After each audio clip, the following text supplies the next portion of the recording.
Welcome to Doors to Hope and Healing, an inside look at foster care and adoption needs in Connecticut. My name is Jacqueline Ford. I have had the honor of working for the department for close to 30 years, and although I may be familiar with many of the topics I bring to you, I have invited experts in those fields to help dispel the myths and misconceptions that often act as barriers.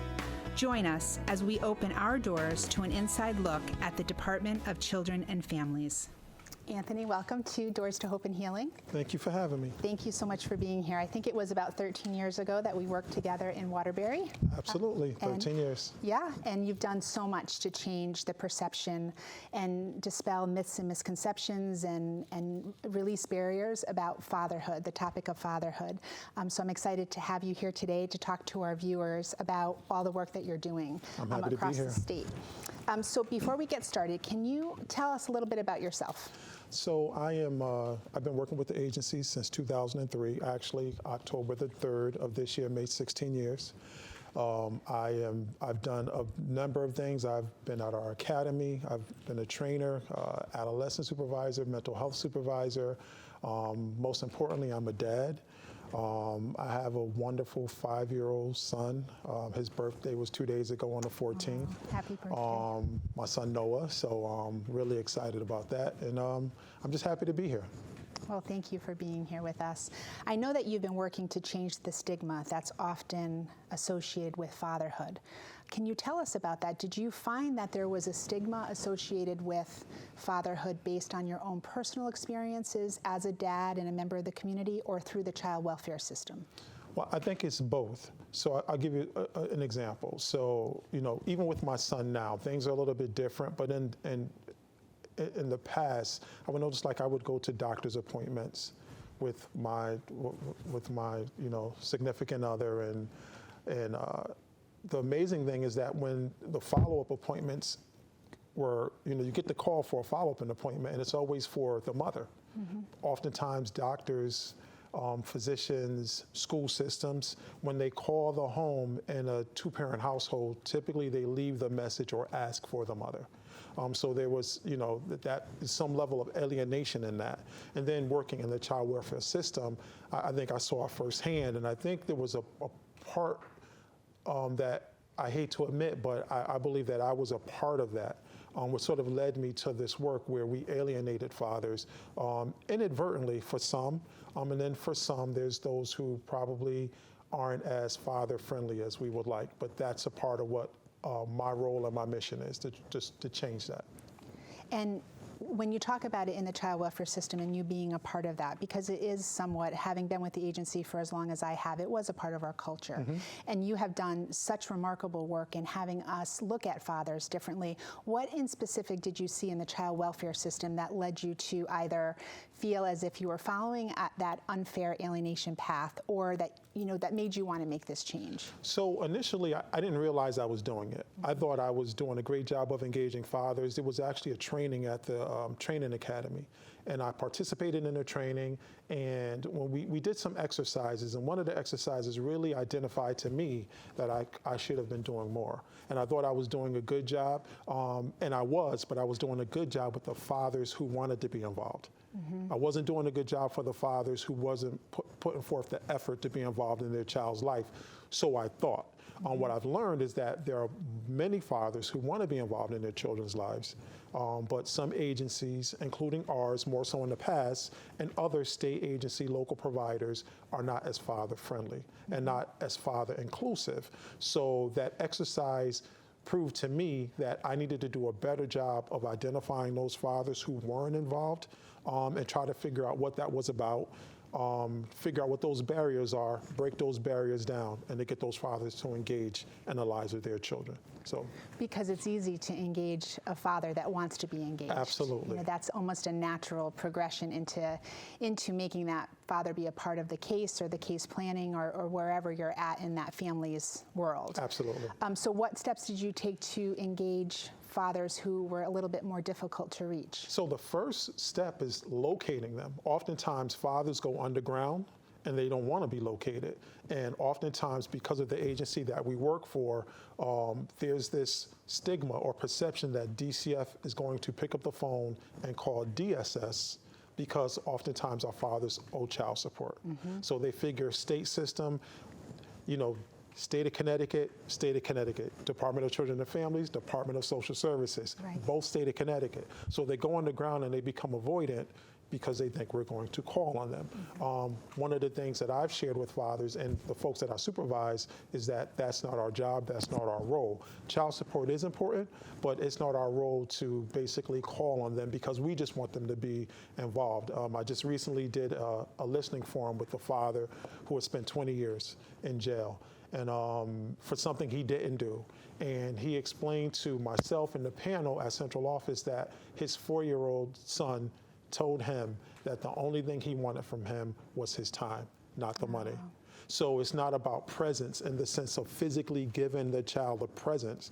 It's being present in the child's lives that really matter. And that's the story or that's the narrative that I try to share with dads. We're not here to rat you out, so to speak. We want you to be involved in your child's life because his life, her life, community, you, family will probably be better off for it.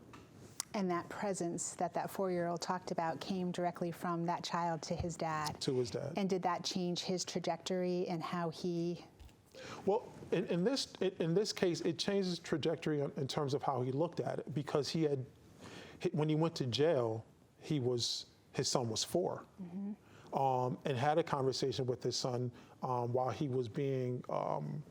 While his case was going on, and his son told him when he was 4, but he went away for 20 years. So now here he is now 20 some odd years later trying to rebuild this relationship, and his son still reinforces that that's all he wanted from his dad. It wasn't the cars and all the other things. It was, I just want to be with my dad.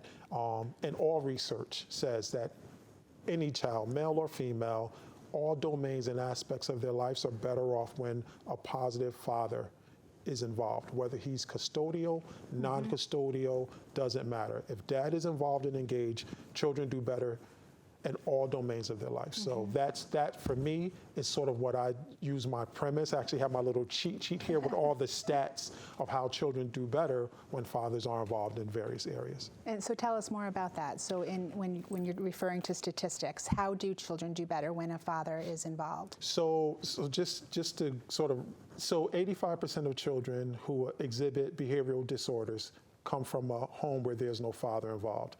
90% of homeless and runaway youth, no father involved. 63% of youth suicides, fatherless homes. 71% of high school dropouts, fatherless homes. 85% of youth sitting in prisons grew up in a fatherless home. 80% of rapists and 75% of children or youth who are in chemical abuse centers come from fatherless homes. Those numbers are staggering numbers. And oftentimes what I share with folks and the people that I try to educate is take this pamphlet, go out and sit with a mom who's the gatekeeper who says, I don't want dad to be involved, and say, this is what happens. It may not happen to your child, but this is what happens when fathers, this could happen because you don't want the father to be involved because of your differences. And then for fathers who don't want to be involved, the same thing. This is what happens when you make a choice and a decision not to be involved in your child's life. Do you want this for your child? Right. And if not, impact. If not, let's figure out what we need to do to get you to a place to where you can be a positive, effective parent for your child, despite whether you and mom are together or not. Co-parenting could be difficult for two people who live together. I'm certain it could be difficult for people who live apart, but it's possible. So let's figure out how to make it happen for the best interest of your child. And when you talk about a fatherless home, can other people fill that role in a home, whether it's a stepdad or an uncle, a grandfather, someone who has that fatherly role? Absolutely. In fact, our Fatherhood Engagement Leadership Team, our FELT team, on Labor Day, we participated in the Labor Day Parade in Newtown. And we had a float, and it was nice, and all these great pictures and all this, the great fanfare. But one of the things that we did, we decorated our float with T-shirts, and it was adoptive dad, bio dad, psychological dad, granddad, foster dad, role model, uncle. So it can be any positive male figure. But all the statistics say when a biological father is involved, they do better. And one of the most outstanding statistics that I like to refer to is around education, because that's very important. Even if a father can't read, all research says if a father can't read but shows an interest in his child's education, they do better. So even if they can't help them with their education, it's just their level of interest and presence in their life. So that's how important it is.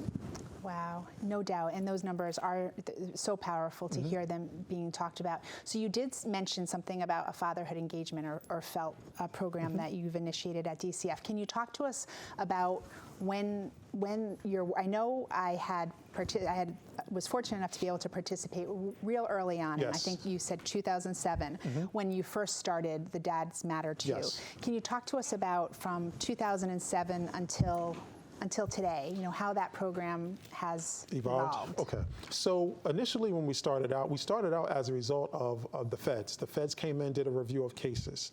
And basically what they found was DCF, state of Connecticut, we do an excellent job of engaging kids, probably above the standard. We do a really good job of engaging mothers, probably par or better than par. The standard for engaging moms nationally, but we struggled engaging fathers. As a result of that, the Fed said the state of Connecticut needs to develop a PIP, Performance Improvement Plan. As a result of that, every office was designated to have a fatherhood engagement leadership team. So I was appointed the lead in my area office, which was the Waterbury office at that time. And one of the things we did to try to get underneath what was the issue behind the lack of engagement was we did a survey. So we surveyed intake workers, we did a separate survey for ongoing services workers, and we did a survey for FASU. And we gathered all the information about the barriers to engagement. As a result of that data, we formulated our team. We got community providers, other stakeholders, fathers, probate folks, attorneys, police officers, you name it. Wow. We got the community to come together as a collaborative team, and we developed our FELT team that way. What we also did was we had not only someone internally be the voice to change things internally, we found someone externally to work with community providers to bring them in. The fear was if we can get DCF workers to change their views and perspectives about fathers, and then we start to make referrals out into the community, but the community hasn't changed their perspective about fathers, we're going to build them up and tell them, hey, do this service. They go out there and then they get treated the way DCF used to treat them. Right. And then they will then say, you know what? Right, you'll lose the integrity of all that work. Exactly. So we have this two-pronged approach, and as a result of that, we've done a number of community-based events. We've done a number of internal trainings, listening forums, facilitated discussions, you name it, to try to get underneath what the barrier is for workers to engage fathers at a greater level.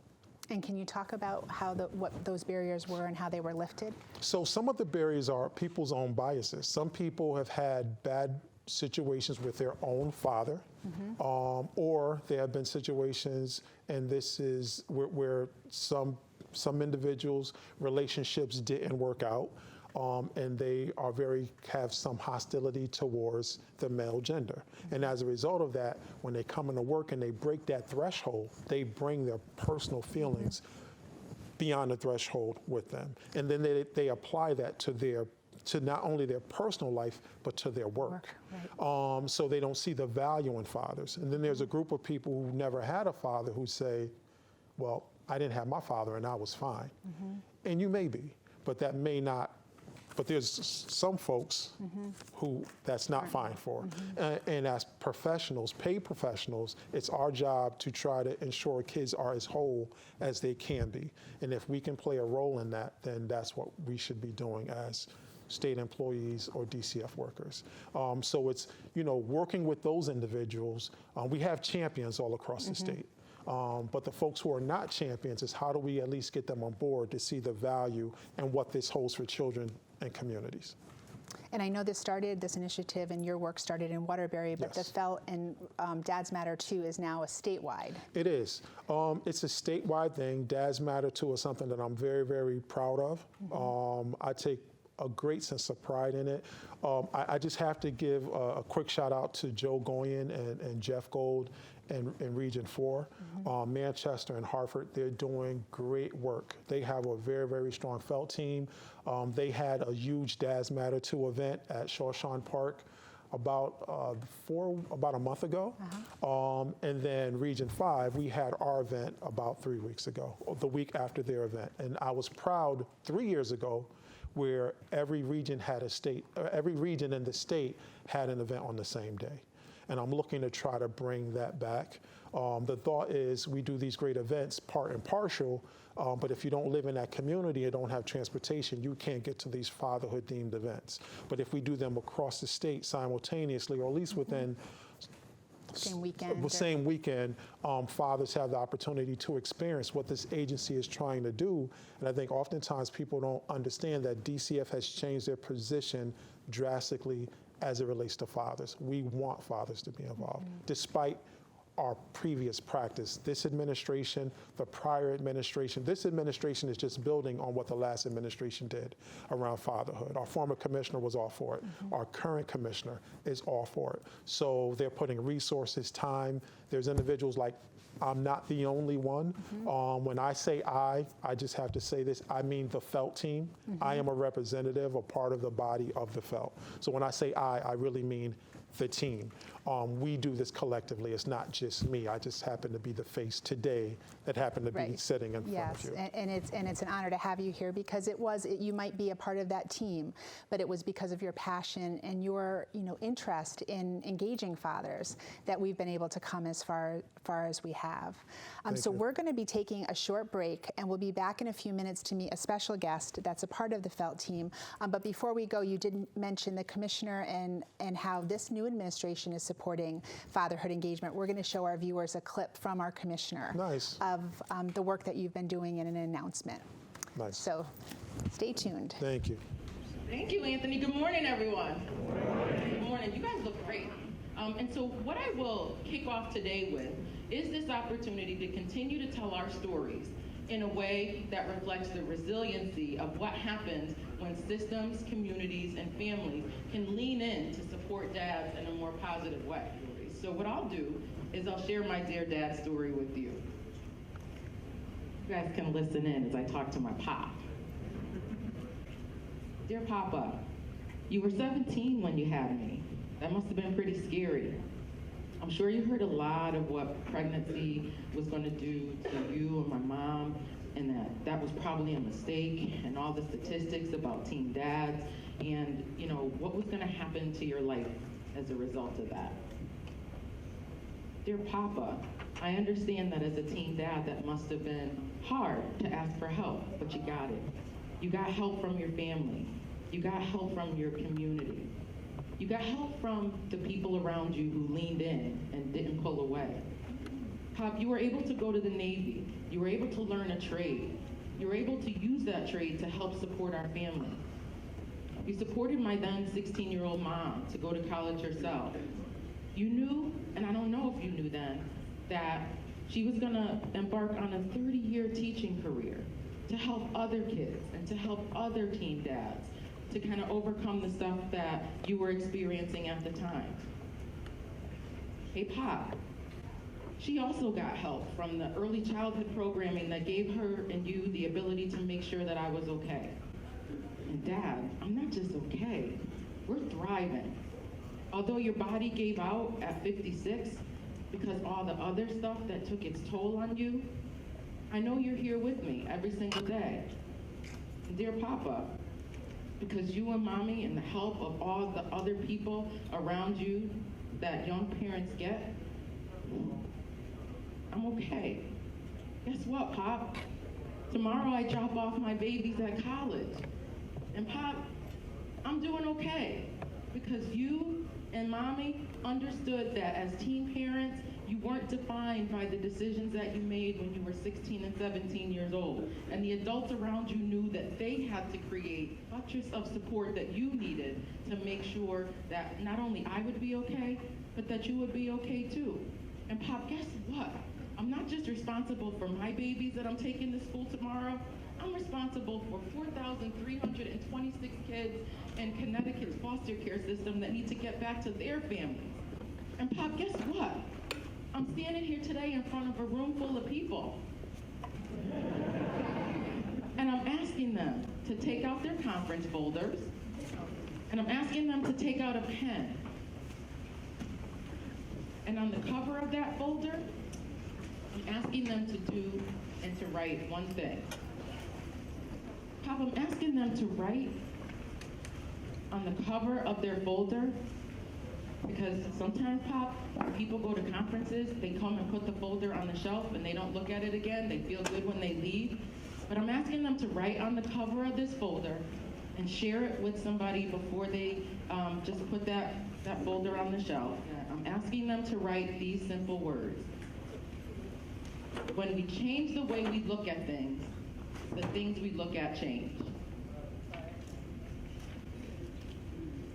When we change the way we look at things, the things we look at change.